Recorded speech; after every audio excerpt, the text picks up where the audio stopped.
बिस्मिल्लाहिर्रहमानिर्रहीम। अस्सलाम वालेकुम। ऑनलाइन लेक्चर क्लासेस में आप सबको खुश आमदीद। तो आज स्टूडेंट्स, जैसा कि आप जानते हैं, हम चैप्टर नंबर 3 पे चल रहे थे और चैप्टर नंबर 3 की पहली हमने 2 एक्सरसाइजेस का सॉल्व कर लिया था और आज हम 3.3 के लिए डिस्कशन शुरू कर रहे हैं। तो उसमें सबसे पहले जो हमने देखना है वो है प्रॉपर्टीज ऑफ डिटर्मिनेंट्स। इनका हमारे पास क्या है, ये हमें हेल्प देती हैं कि जब हम डिटर्मिनेंट को सॉल्व करते हैं, उनकी एवेल्यूएशन करते हैं, तो उसमें हमें ये हेल्पफुल होती हैं। बजाय कि हम इसमें सोल्यूशन अलहदा बनाते रहें, तो हमारे पास ये बेटर होता है कि हम उनकी प्रॉपर्टीज इस्तेमाल करें और सिंपल सोल्यूशन बना लें। तो चलिए फिर हम शुरू करते हैं। तो प्रॉपर्टीज ऑफ डिटर्मिनेंट में पहली हमारे पास है कि फॉर अ स्क्वायर मैट्रिक्स ए, उसका डिटर्मिनेंट या उसके ट्रांसपोज का डिटर्मिनेंट ये हमेशा बराबर रहते हैं। ठीक है, यानी अगर हमारे पास किसी भी मैट्रिक्स का ट्रांसपोज हो तो उसका डिटर्मिनेंट निकाला जाए या मैट्रिक्स का ओरिजिनल डिटर्मिनेंट बनाया जाए, दोनों हमारे पास सेम आते हैं। अच्छा, इसी तरह से अगर हमारे पास सेकंड प्रॉपर्टी में ये है, if in a square matrix A 2 rows और 2 columns are interchanged, the determinant of the resulting matrix is negative of the A। यानी अगर किसी मैट्रिक्स के अंदर 2 रोज या 2 कॉलम आपस में क्या कर दिए जाएं, तब्दील कर दें, हम उनकी जगह बदल दें, आपस में इंटरचेंज कर दें, तो टोटल जो वैल्यू है उसमें साइन चेंज हो जाता है। यानी the value of the determinant change the sign when any 2 rows और 2 column इंटरचेंज। ठीक हो गया। अच्छा, इसी तरह से हमारे पास है तीसरी property, if a square matrix A has 2 identical rows और 2 identical columns, then the value of the determinant is 0। अच्छा, ये मोस्ट इंपॉर्टेंट प्रॉपर्टी है। इसको हमने बड़े अच्छे तरीके से ज़हन नशीन रखना है ताकि आगे जब हम सॉल्यूशन करें तो हम इसका इस्तेमाल करेंगे। और इसी तरह से उसकी जो अगली प्रॉपर्टी है चौथे नंबर पर, वो भी इसी तरह से इम्पोर्टेंट है।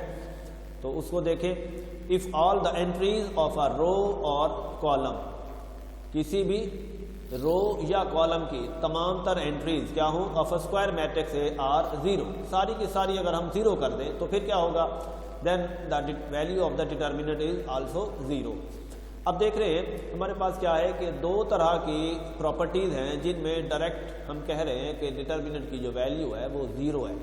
तो ये तीसरी और चौथी प्रॉपर्टी आपने बड़े अच्छे तरीके से इसको ज़हन नशीन रखना है। इनकी जो ख़ास बात है उसको ज़हन में रखना है कि अगर हमारे पास 2 रोज आइडेंटिकल हो जाएं तब भी डिटर्मिनेंट 0, या एक एंट्री यानी एक रोज या कॉलम की तमाम तर एंट्रीज में सारे नंबर 0 हो जाएं तो भी हमारे पास डिटर्मिनेंट की वैल्यू 0 हो जाती है। उसके बाद हम पांचवी देखें, if the entries of a row और column in a square matrix are multiplied by a number k, then के क्या होगा, कोई भी real number, it may be positive, it may be negative. तो अगर ऐसा हो तो फिर क्या है हमारे पास, then the determinant of a resulting matrix is k times the original. मतलब क्या है कि अगर किसी भी डिटर्मिनेंट के एक रो या कॉलम के क्या करेंगे हम, तो एक रो या एक कॉलम की तमाम एंट्रीज को किसी भी रियल नंबर से मल्टीप्लाई कर दें तो उसकी सारी की सारी value, whole value of the determinant क्या हो जाती है, उस नंबर का मल्टीपल हो जाती है। तो ये यहाँ पे हमने इस तरह से फार्मूले में लिख रखा है, k times the value of determinant.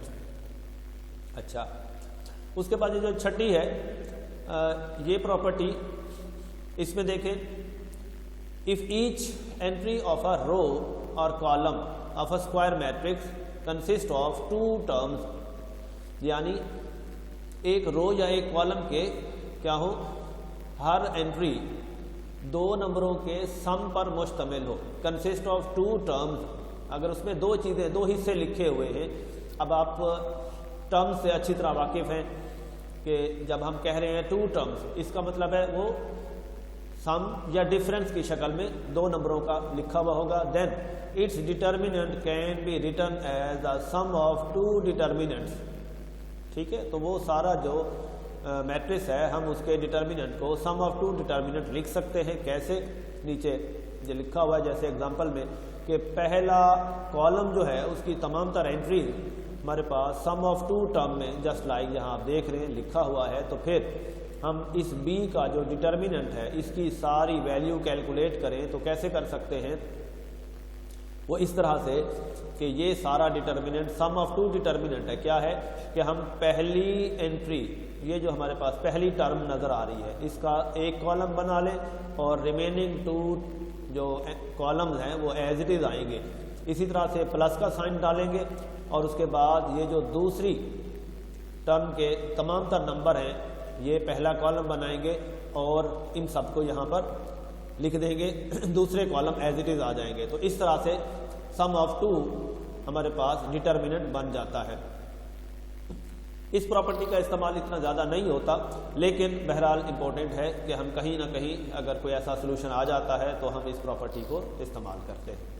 उसके बाद जो सातवीं प्रॉपर्टी है उसमें देखें कि if two each entry of a row or column of a square matrix A is added a non-zero multiple of corresponding entry of another row, यानी अगर किसी एक रो या एक कॉलम के अंदर क्या करें हम, उसके साथ किसी दूसरी रो या कॉलम का मल्टीपल उसमें क्या कर दें, हम ऐड कर दें, किसी नंबर से मल्टीप्लाई करें और उसमें ऐड कर दें zero multiple of corresponding entry of another row or column, then क्या होगा? Determinant of the resulting matrix is ए।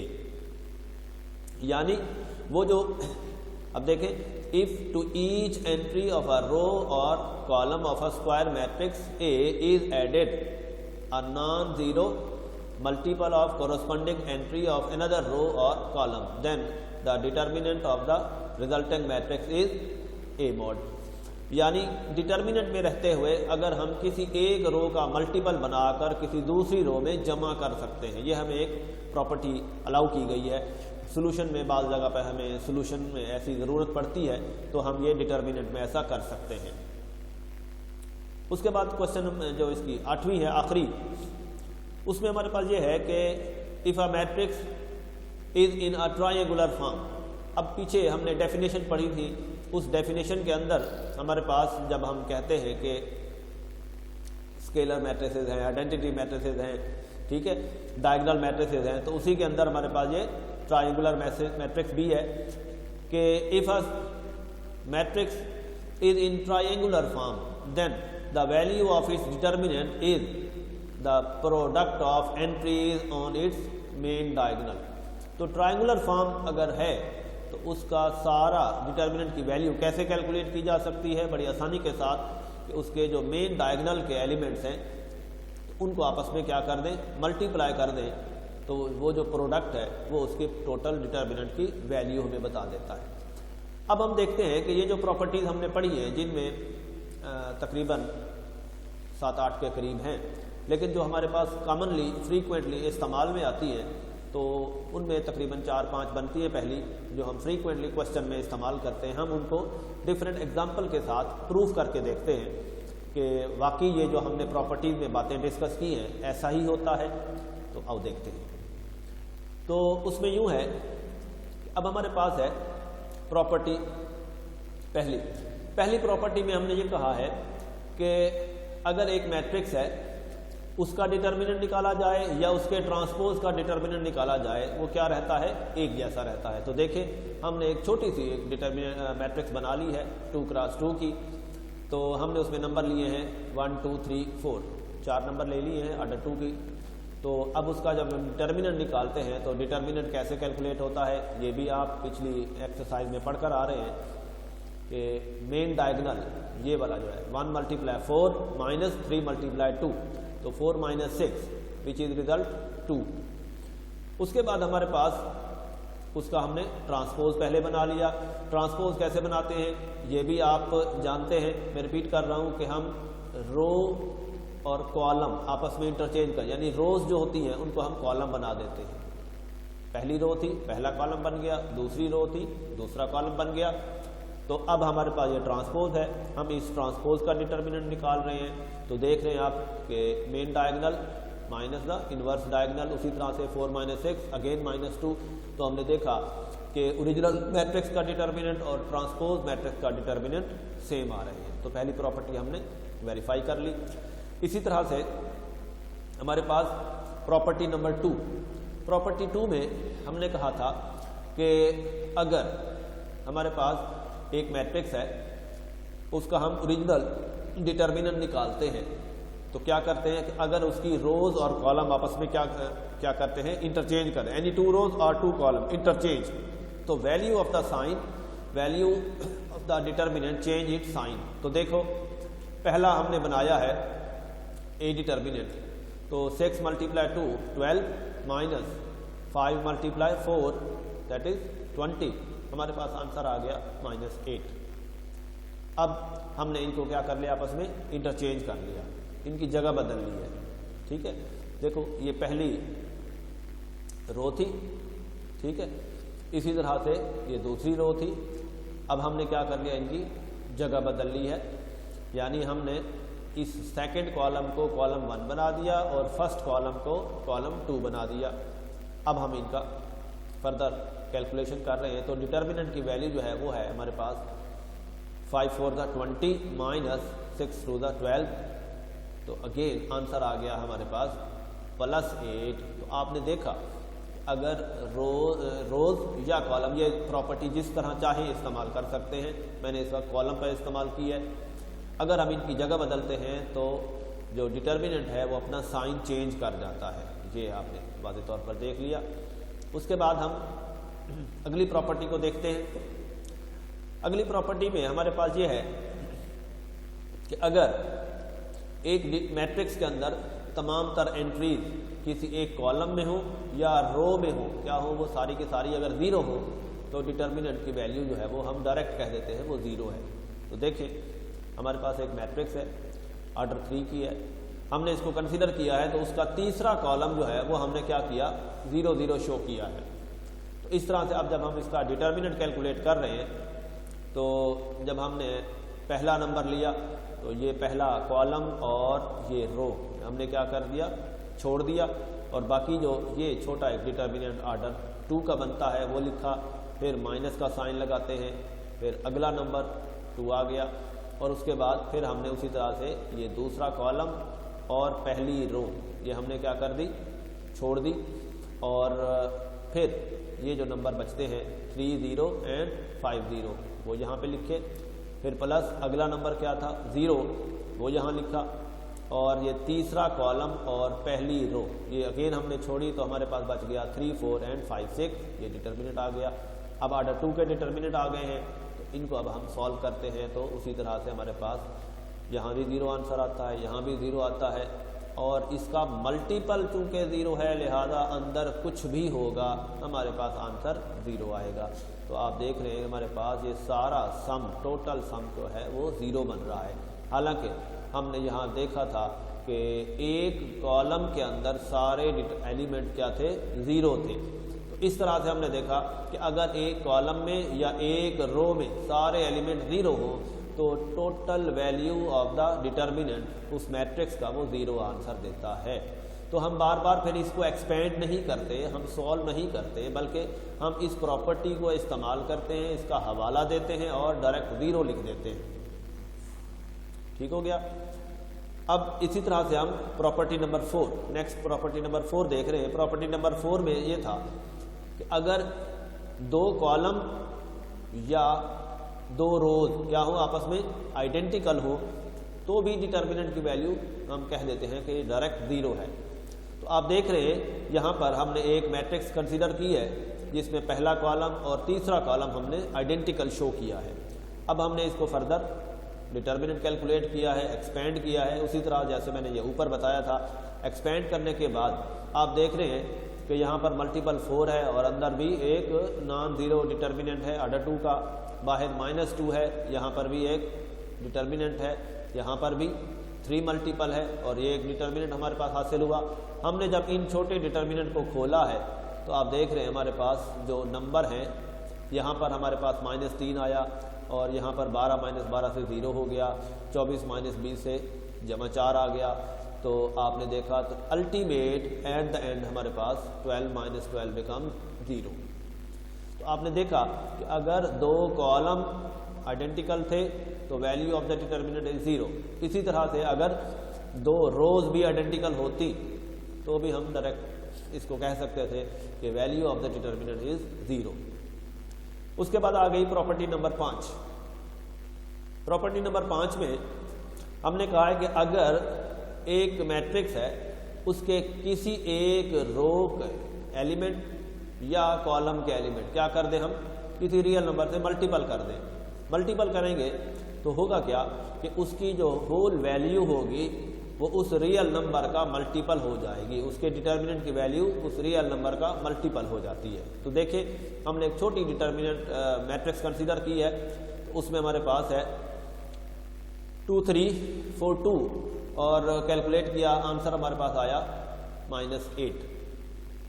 अब हमने क्या किया, मल्टीप्लाई कर दिया के की वैल्यू हमने रखी है +2 और के को किया हमने पहली रो को मल्टीपल कर दिया। पहली रो को जब आपने 2 से मल्टीप्लाई किया, 2 2 = 4 एंड 3 2 = 6 और फिर इसका हमने डिटर्मिनेंट निकाला तो हमारे पास आया 8 - 24 बिकम्स -16, जो दरअसल 2 मल्टीपल ऑफ -8 है। यहाँ पर -8 आया था, 2 मल्टीप्लाई -8 ये 16 -16 बना।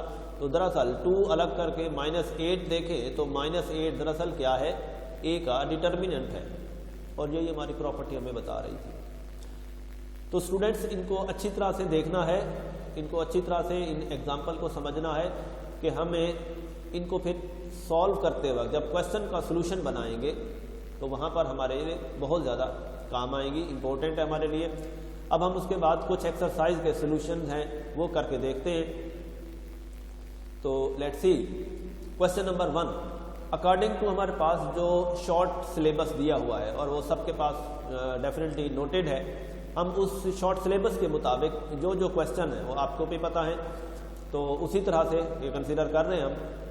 तो हमारे पास क्वेश्चन नंबर 1 का पार्ट 1 जो है ये सिलेबस में शामिल है।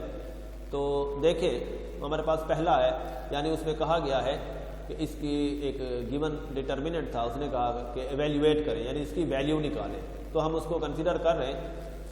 तो हमारे पास ये किया हमने, क्योंकि जैसे मैंने आपसे कहा था कि किसी भी डिटर्मिनेंट को हम उसके कॉलम को या रोज को मल्टीपल करके भी एक दूसरे के साथ ऐड सब्ट्रैक्ट कर सकते हैं और डायरेक्ट भी आप कर सकते हैं। ये आपकी अपनी टेक्निक है, जैसे जैसे आप सॉल्व करते जाएंगे वैसे वैसे आपको डिफरेंट टेक्निक सामने आती जाएंगी। अब ये किया ये है कि हमने पहले कॉलम के अंदर तीसरे कॉलम को क्या कर दिया, हमने जमा। ये सामने लिखा हुआ है आपके कि ये जो पहला कॉलम था 5 3 -2, उसमें हमने तीसरा कॉलम ये जो था -4 -3 + 2, ये क्या कर दिया हमने इसमें जमा कर दिया। अच्छा, अगर आप जमा नहीं भी करेंगे तब भी सोल्यूशन वही आएगा, कोई फर्क नहीं पड़ेगा। लेकिन जमा करने से क्या होगा, हमारा सोल्यूशन छोटा हो जाएगा। यानी अब डिफरेंट टेक्निक अपनाने का मकसद क्या होगा कि हमारे पास ये सोल्यूशन छोटे से छोटा हो जाए। अब जब आपने इनको जमा किया तो क्या देख रहे हैं आप, 5 - 4 ये बन गया 1, +3 -3 बिकम 0, -2 + 2 भी 0। दूसरे कॉलम को हमने कोई चेंज नहीं किया, तीसरा कॉलम भी उसी तरह रहेगा। तब्दीली कहाँ आ रही है, वो सिर्फ और सिर्फ पहले कॉलम में चेंज आया है। अब जब हमने इस तरह से एक शेप बना ली है कि 1 0 0, ये पूरी टेक्निक जो है 1 0 0 टेक्निक कहलाती है। उसमें यूँ है कि आपने देखा जिस तरह हमने एक कॉलम को दूसरे में जमा किया या रो को जमा किया, तो कहीं ना कहीं हम एक रो में या एक कॉलम के अंदर क्या करेंगे, एक नंबर 1 बनाएंगे और बाकी सारे 0 0 कर देंगे। अब उससे फ़ायदा क्या होगा, देखो हमारे पास जब इस पहले कॉलम की मदद से हम इसकी एक्सपेंशन करते हैं तो पहला नंबर तो मल्टीपल 1 है, तो क्या होगा, ये कॉलम हमने छोड़ा, ये रो छोड़ी, बाकी बच गया -1 -3 +1 +2, ये लिखा हुआ है। उसके बाद जब अगले नंबर देखें मल्टीपल, तो मल्टीपल है 0 0, लिहाजा हमारे पास सारे का सारा नेक्स्ट अगला सोल्यूशन क्या होगा 0 0, लिहाजा इसलिए हमने लिखा भी नहीं है। ठीक हो गया, इसलिए हमने यहाँ पर शो ही नहीं किया, बिकॉज वो 0 हो जाएंगे। तो इसलिए हमारे पास सिर्फ एक छोटा डिटर्मिनेंट है जिसको हमने कैलकुलेट करना है। ठीक है, तो अगेन हम देख रहे हैं कि अगर हम इस पहली रो के अंदर इस दूसरी रो को क्या कर दें, जमा कर दें, तो देखिए हमारे पास क्या बन रहा है, 1 इसमें ऐड करेंगे 0 हो जाता है, ये इसमें ऐड करते हैं -1 हो जाता है। तो अब देखें ये डायगोनल माइनस ये डायगोनल, आपके पास वैल्यू आ रही है +1, यानी 2 × 0 0 हो गया, माइनस का फार्मूला लगा, माइनस और माइनस मिलकर +1 हो गए। तो इस तरह से आपने देखा कि ये जो डिटर्मिनेंट था इसकी वैल्यू हमारे पास क्या निकली है 1। तो इस तरह से हम किसी भी ऑर्डर 3 का जो डिटर्मिनेंट है उसको हम कैलकुलेट कर सकते हैं और उसकी वैल्यू हम फाइंड कर सकते हैं। तो उसके बाद हम देखते हैं नेक्स्ट क्वेश्चन। नेक्स्ट क्वेश्चन ये है कि हमारे पास क्वेश्चन नंबर 2 के जो 3 पार्ट दिए हुए हैं और उन 3 पार्ट के अंदर क्वेश्चन आप बुक में देखेंगे तो वहाँ लिखा हुआ है prove that solve the determinant without expansion show that the determinant is 0। 3 part हैं और इन तीनों में ये प्रॉपर्टीज यूज की गई हैं और आपको ये एक ही काम करना है, वो ये है, उसने कहा विदाउट एक्सपेंशन। विदाउट एक्सपेंशन का मतलब क्या है कि हमने इसको खोलना नहीं है, जैसा कि हमने पिछले इस वाले क्वेश्चन में देखो हमने ये सारा एक्सपेंड किया, डिफरेंट सोल्यूशन किए हैं। तो क्या करना, हमने एक्सपेंशन नहीं करनी बल्कि डिटर्मिनेंट के अंदर रहते हुए एडिशन सब्ट्रैक्शन कुछ इस तरह की तब्दीली करनी है, कोई प्रॉपर्टी की शेप बनानी है कि फिर हम कह सकें कि ये डिटर्मिनेंट की वैल्यू जो है वो डायरेक्ट 0 है।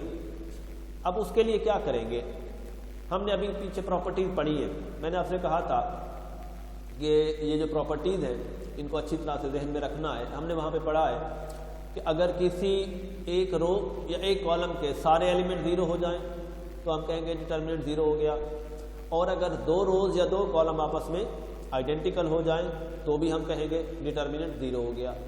अब उन दोनों में से जो भी मुमकिन होगा वो हम यहाँ पर क्या करेंगे,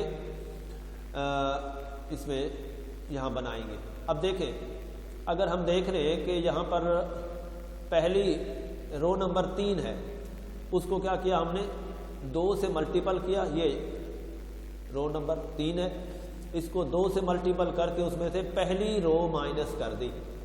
उसमें से क्या किया हमने, पहली रो को ये वाला 6 7 5 माइनस कर दिया। उसके बाद रो नंबर 3 को ही 3 से मल्टीप्लाई किया और फिर उसमें से r माइनस कर दिया, पहली रो फिर माइनस कर दी। तो ये ऑपरेशन आपके सामने है। हमारे पास क्या हुआ कि पहला कॉलम जो है वो 6 0 0 की शेप आ गई। ठीक हो गया। अच्छा, फिर हमने ये किया कि taking common 2 from the row number 3। Row number 3 से हमने क्या किया कि 3 को एज अ कॉमन फैक्टर बाहर ले लिया। अच्छा, रो नंबर 3 से क्या किया हमने, 2 को कॉमन ले लिया। तो देखें यहाँ तो 0 था, यहाँ मल्टीपल नहीं है, यहाँ 2 है, यहाँ 2 है, तो बाकी बच गया, यहाँ 2 निकल गया, पीछे 1 बच गया, यहाँ 2 का फैक्टर निकल गया, पीछे 2 बच गया। अब हमने देख रहा है कि next row 2 and row 3 are the same. हम देख रहे हैं कि अगर ऐसा है तो हमारे पास ये row number 2 and row number 3 क्या बन गई, आइडेंटिकल।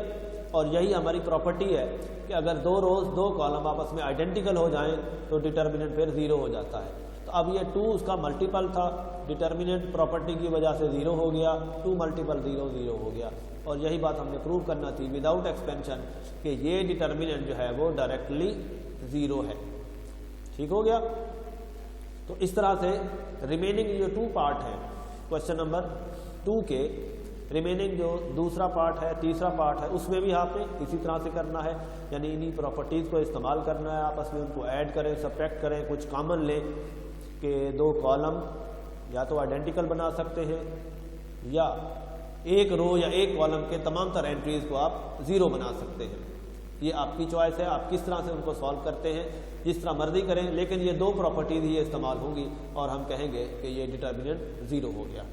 तो देखते हैं आगे हमारे पास ये है कि क्वेश्चन नंबर 3 का थर्ड पार्ट है। ये हमारे स्मार्ट सिलेबस के मुताबिक क्वेश्चन नंबर 3 का थर्ड पार्ट है और इस थर्ड पार्ट के मुताबिक हमारे पास यहाँ पे कुछ नंबर हैं, एक डिटर्मिनेंट दिया हुआ है जिसमें अननोन वैल्यूज़ हैं और उसने प्रूव करने को कहा है कि ये डिटर्मिनेंट इस वैल्यू के बराबर है, ये हमें प्रूव करके देना है। ठीक है, तो हम इसकी लेफ्ट हैंड साइड कंसिडर कर रहे हैं, यानी ये डिटर्मिनेंट कंसिडर कर रहे हैं। कंसिडर करके अब हमने किया ये है कि पहले कॉलम के अंदर रिमेनिंग 2 जो है, दूसरा कॉलम तीसरा कॉलम क्या कर दिया हमने, जमा कर दिया। ये यहाँ लिखा हुआ है column 1 plus column 2 plus column 3, यानी पहले कॉलम के अंदर आपने दोनों ऐड कर दिए। ऐड करने पर आप देखो क्या मिलेगा, a जमा a, ये नजर आ रहा है। ये जब आपने ऐड किया तो आपके पास क्या बन गया, 3a। इसी तरह से एक रह गया 1, तो पहला कॉलम सारा का सारा 3a plus 1 3a plus 1 3a plus 1 की शेप में आ गया। ठीक है, जबकि दूसरा कॉलम है, तीसरा कॉलम है, इसमें कोई चेंज नहीं आया, जैसे था वैसे का वैसा लिखा रहा, आपने इसमें कुछ भी नहीं किया। ठीक, अब हमने करना यूं है कि ये जो पहला कॉलम हमने बना लिया है, सेम नंबर है, सेम मल्टीपल है, हम इसको कॉमन निकाल लेते हैं, बाहर निकाल लेते हैं। अगर इस नंबर को हम बाहर निकालते हैं, पीछे यहाँ इसका मल्टीपल क्या बचेगा, 1 1 1। अब इसका मल्टीपल 1 1 रह गया और बाकी दूसरा तीसरा कॉलम उसी तरह है, वैसे के वैसे है, बगैर किसी तब्दीली के हमने वैसे लिख दिए। लिखने के बाद अब देखें 3a प्लस 1, अब जब ये नंबर बाहर रहेगा, इसका अब रोल आखिर तक साथ साथ बस चलता रहेगा। बाकी हमने सारी तब्दीली यहाँ पे करनी है, डिटर्मिनेंट के अंदर करनी है। अब डिटर्मिनेंट के अंदर करते हुए चाहो तो आप इसका डायरेक्ट सोल्यूशन बना सकते हो, लेकिन अगर प्रॉपर्टीज इस्तेमाल करेंगे तो क्या होगा, हमारा सोल्यूशन छोटा हो जाएगा। ठीक है, क्योंकि जब हम एक्सपेंड कर लेते हैं तो कहीं ना कहीं हमसे प्लस माइनस की गलती का इम्कान रहता है। लेकिन अगर हम इस डिटर्मिनेंट के अंदर रहते हुए कुछ ऐड सब्ट्रैक्ट करते हैं, कुछ रोज आपस में इंटरचेंज कर लेते हैं या उनकी एडिशन कर लेते हैं, तो उससे क्या होता है, हमारे पास डिटर्मिनेंट में जो गलती का इम्कान है उसकी वैल्यू का वो कम से कम हो जाता है। तो इसीलिए हम यहाँ पर कोशिश करते हैं कि डिटर्मिनेंट के अंदर रहते हुए उसकी रो कॉलम आपस में इंटरचेंज करके उनका वहाँ से सोल्यूशन बना लें, प्रॉपर्टीज का इस्तेमाल कर लें, ताकि हमारा सोल्यूशन छोटा भी हो जाए और एक्यूरेट भी हो। तो देखिए अब 3a प्लस 1 वैसे रहा। अब हमने किया ये है कि रो नंबर 2 है और रो नंबर 3 है।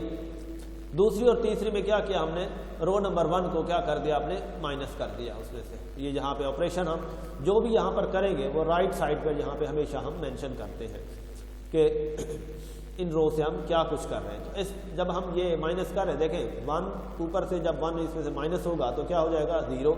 ये देखें आप यहाँ 0 लिखा हुआ है।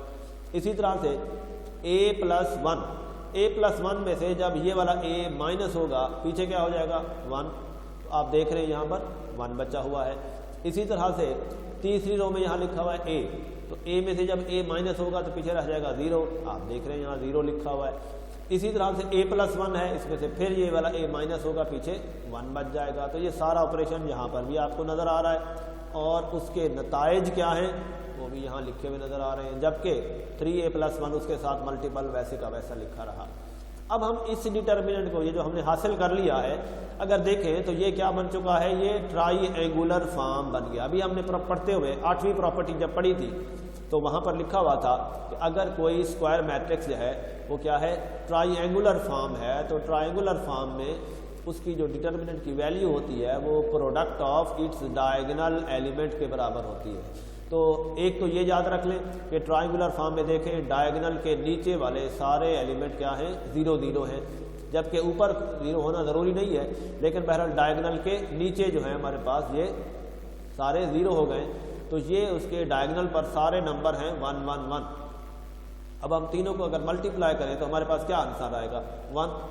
तो इस तरह से हमारे पास 3a प्लस 1 और इधर 1 मल्टीप्लाई 1 मल्टीप्लाई 1, 1 का क्यूब भी 1 ही आ जाएगा।